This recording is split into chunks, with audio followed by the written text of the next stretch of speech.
Jimmy Spoon and the Pony Express by Kristina Gregory. 3. No Cussing Allowed. By March, 80 boys, most of them under the age of 19, had been hired from several cities. Stations with corrals were being built every 15 miles between St. Joseph, Missouri, and Sacramento, California. Jimmy, Penn, and the Cohn brothers were assigned to the Ruby Valley Station in the Nevada desert. From there, they would ride relays in either direction. Many of their resting spots would be just crude lean-tos, with clearings in the dirt for them to sleep.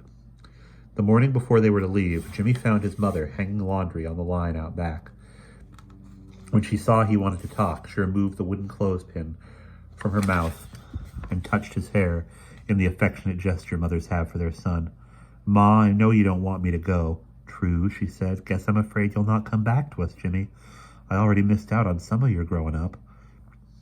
"Yes, ma'am, but your pa's right. You're 17, nearly a man.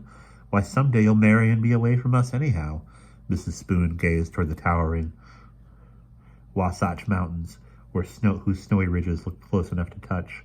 The profile of her face seemed pretty to Jimmy, even though it showed the weariness of a woman who has borne 11 children.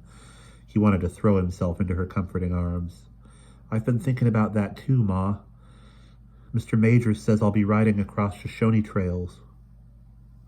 Washakie will be near, so will Nampa and Gamu.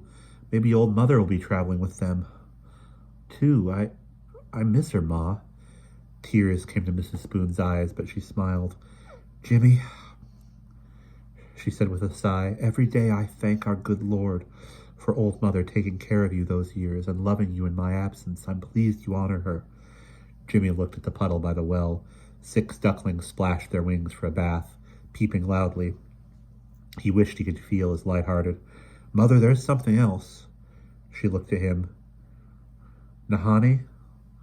He nodded. Words failed him now. Nearly 3 years had passed since he'd seen Nahani, but the image of that last morning kept returning to him, when the sunlight had caught the sheen of her hair, the beauty of her face, and how proudly she wore his bear claw necklace.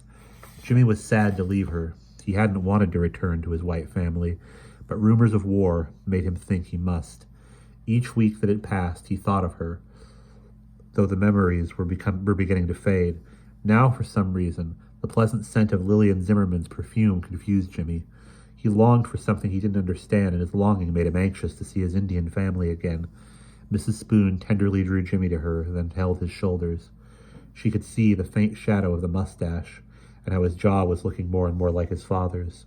The world of men and danger and heroes was not something she easily grasped, but she did understand matters of the heart. "You'll do us proud, son. Of that I'm certain." She looked again at the mountains. "Nahani is a lucky young woman. I hope you find her, Jimmy." After supper that evening, crowds swelled into the meeting hall to watch 11 boys sworn in as Pony Express riders. Mormon President Brigham Young took the podium for a rousing speech. Laughter rippled through the audience as 3 yellow cats followed him onto the stage. They weaved between his legs and arched their backs against the tops of his boots. President Young was fond of cats and often kept scraps of dried fish in his pockets for them. Jimmy's voice was clear and strong when he read the contract. "I hereby swear before the great and living God that while I am an employee of Alexander Majors, I agree not to use profane language, not to get drunk, not to gamble, not to treat animals cruelty, and not to do anything else that is incompatible with the conduct of a gentleman. And I agree, if I violate any of the above conditions, to accept my discharge without any pay for my services." Jimmy signed the document, promising to work for 1 year. He then shook hands with Brigham Young, whose imposing figure and deep voice made Jimmy feel shy. He had known the president all his life because Mr. Spoon and Brigham Young were well acquainted. Alexander Majors presented each boy with a palm-sized Bible bound in suede. He held up his arms as if giving benediction. "Gentlemen," he said, "may you read these holy precepts, treasure them in your hearts, and may they enrich your life, and as a result enrich the lives of those around you. God bless you all. Wagons move out tomorrow. See you at sunrise." And that is the end of chapter 3.